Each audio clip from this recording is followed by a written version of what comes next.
Anybody want to go climb the tallest peak in Nevada and maybe die doing it?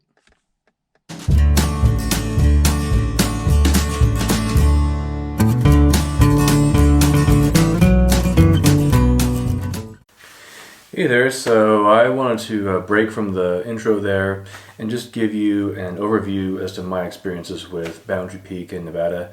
I'm going to probably try to overlay some of that video that I shot while I speak here and just give you my impressions of the trail. Full disclosure up front, I failed. I did not summit the peak.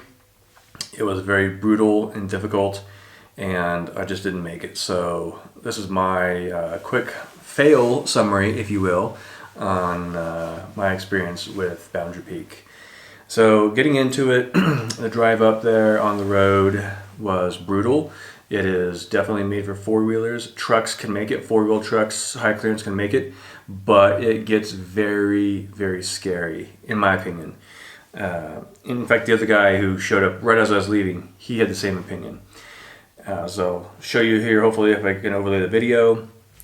On the drive up, it's pretty rocky, and at one point getting close up to the summit of Queens Canyon Road, you have a hairpin turn, and the orientation is about 35 degrees on your left. So I really thought I was going to roll my truck. I really did. I thought I was going to roll it and I was going to be in some serious trouble. I was surprised I made the hairpin turn. It was very dicey. Thankfully, I didn't roll, and I was able to go up there and camp for the night in my truck. The ground is pretty junky. It's very rocky. There is a small little camp spot or campsite there, not including the fire pit that they have, or the fire ring, makeshift fire ring. So I could have camped, but I didn't. I'm kind of glad I didn't, because it was definitely warmer in my truck than being outside. But in any event, going up there, I did run into a family of deer right as I got to the trailhead, and I ran into a Mustang family, if you will, going up in that first probably mile. That was kind of cool to see. So it's definitely an uphill hike all the way, pretty much. I will say that as you approach the saddle, that's really the flattest part of the trail, and that's the most defined. There's some scree, a little bit of loose gravel prior to the saddle, which is about at the 2 mile mark or so, a little past the 2 mile mark. That's and where the saddle meets is where the other trail going up meets the Queens Canyon Trail. From there is pure suck. It is not easy, it is not fun. I don't think it's really well defined at all. Someone said that this is not a well-defined trail. That's understated. There are multiple side trails. People have made their own trail. This is a very unkept trail, a very poor trail. It is going all the way up. I got off trail at least 4 times, if not 5. Had to do a lot of scrambling, some climbing over boulders, and they were moving too. Some of these bigger rocks were moving. It's just not a good trail at all. That's putting it nicely. This is a bad trail. It's badly marked. There is no marking. There is no marking after you get past the saddle and going up. There's none. So it's really a make your own trail and try to follow the footsteps of others. A father-son team passed me on the way up. They summited, I didn't. But long story short, as I was getting to the summit, I got all the way up to 0.2 miles. I could see the summit. I could see it.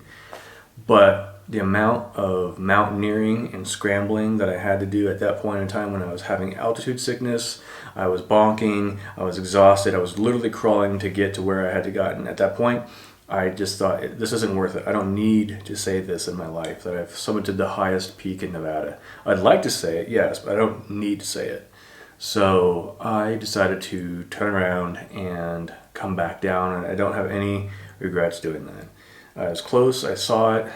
I could have probably tried to muscle it out, but I was cramping in my left quad, my right groin and inner quad was cramping very badly.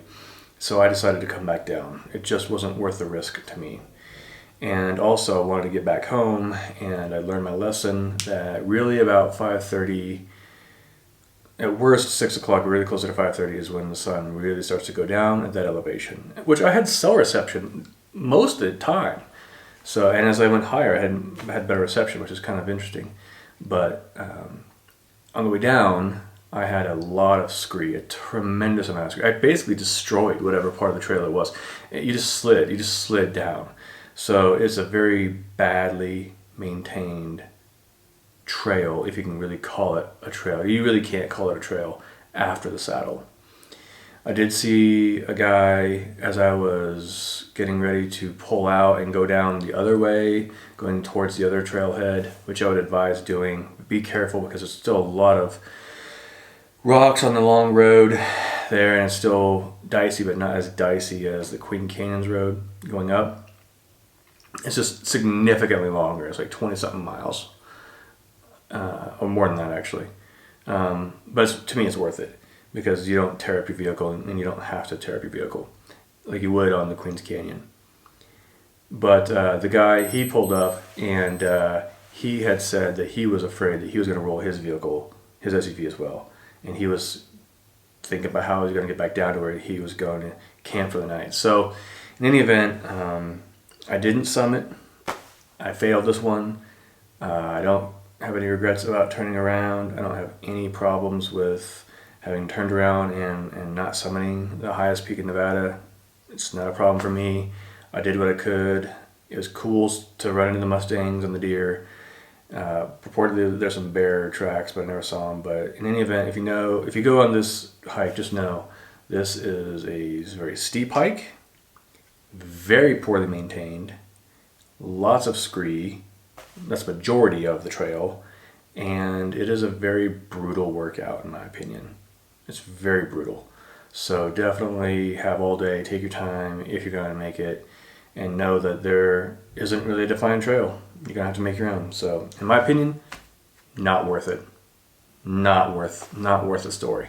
But that's just me. So in any event, that's my impressions on Boundary Peak. Hope you found this a little bit helpful. Any comments, please leave them below. And with that, I will see you next time. Bye.